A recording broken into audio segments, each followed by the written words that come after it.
بسم الله الرحمن الرحیم. زه ملک مجیب الرحمن، چیرمین قومي وطن پارټي ضلع مردان، نن خپل ګران خوږ ملي رهبر آفتاب احمد خان شیرپو صاحب ته د هغې نن په زیږېدو باندې د هغې د خوشحالو ورځ باندې د ضلع مردان د غونډ کابینټ د اړخ نه او د ضلع مردان د ټول ورکر د اړخ نه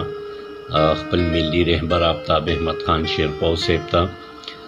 د خوشحالۍ په دې ورځ مبارکي پیش کوم او امید لرم چې الله به انشاءالله تعالی